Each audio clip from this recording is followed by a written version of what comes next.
pick, probably more appropriately like a sequence that you can use in your playing.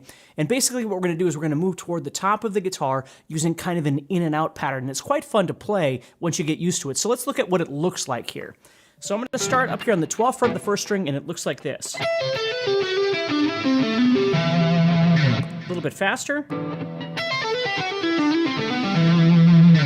Okay, so basically what I'm doing there is I'm moving this direction, but instead of just playing that kind of sound, what I'm doing is kind of moving in and out, back and forth, and it looks like this. On the first string, I'm just going to be playing 12 to 8, and I'm doing a pull-off there. And the action starts when I get to the second string. I'm going to play 10, 12, 8.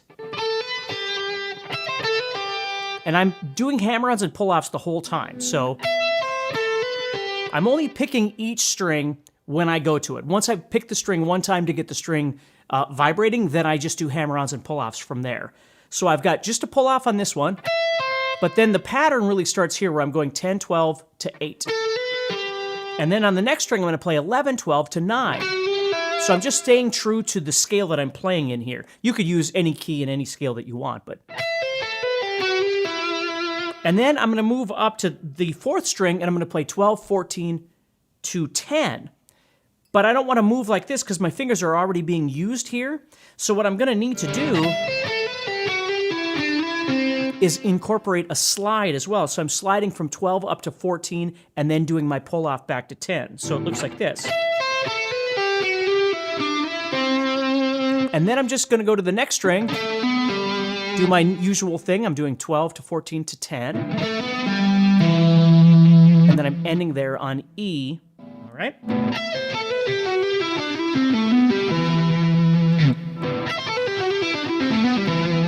So it sounds pretty cool, and of course, you can do this in other positions as well, and you could be in different keys. But let's say, for instance, I was in the same key, G major / E minor, and I came down to the 5th and 8th frets. So what I could do here is something like this. And then my last note, I'm on D right now, so I could slide back up to E if I wanted to, or maybe I would drop down to the C or the B. You'd have to kind of adjust that depending on what chord is being played underneath you at that moment in time, but it would look like this.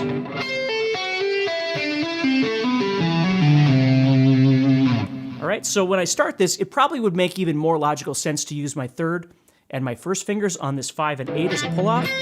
And then right there I've got 7, 8, 5. So same idea, just a different position on the guitar, using the same notes of G major or E minor.